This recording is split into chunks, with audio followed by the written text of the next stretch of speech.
गिरफ्तार करके और स्पीडी ट्रायल चला के जल्द से जल्द उनको उनके कुकृत्यों का सजा मिलना चाहिए।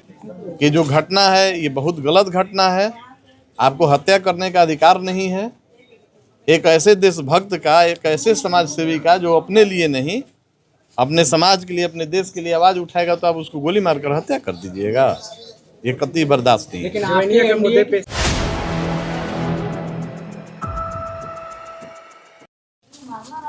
ये बहुत ही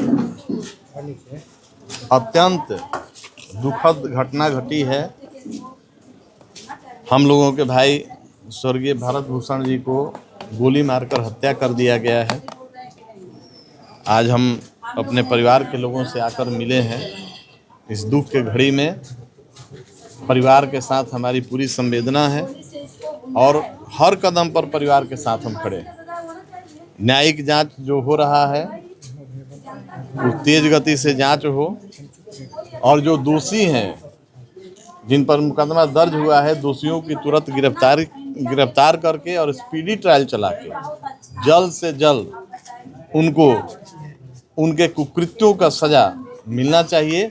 तभी जाके इस परिवार को और इस परिवार से जुड़े हुए सभी जो भावना से जुड़े हुए लोग हैं, सबको शांति मिलेगी। जो आपको मुखिया है, बात रखिएगा सर। निश्चित रूप से बात नहीं रखेंगे, कदम में कदम मिलाकर जहां जरूरी होगा इस परिवार के लिए खड़े रहेंगे और इस लड़ाई में हम इनके साथ। पार्टी का क्या स्टैंड है? पार्टी का हमारे राष्ट्रीय अध्यक्ष उसी समय ट्वीट करके और सबको संदेश दिए हैं कि जो घटना है ये बहुत गलत घटना है।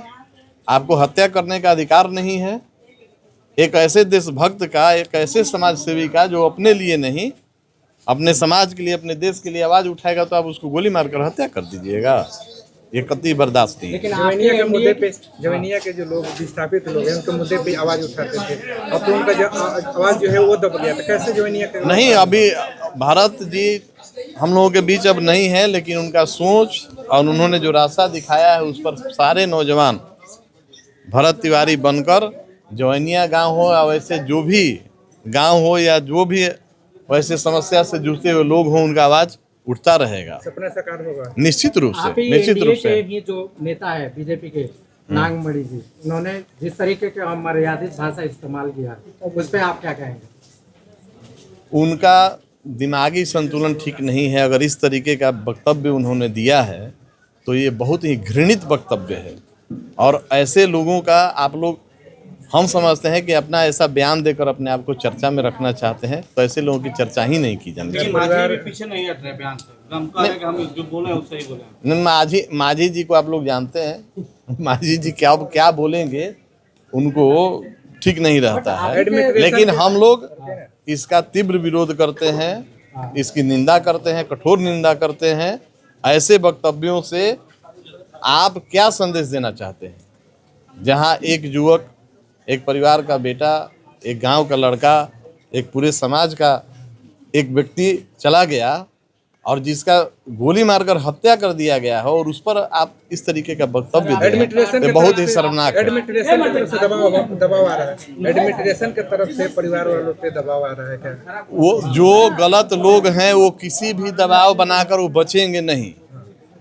यहाँ जनता जागृत है, हम सब इसको देख रहे हैं और पूरा देश देख रहा है। उससे में कोई भी प्रशासनिक पदाधिकारी चाहेंगे कि दबाव बनाकर परिवार पर और भयभीत कर उनको अपने बयान से पीछे हटा दें, तो ये संभव नहीं है।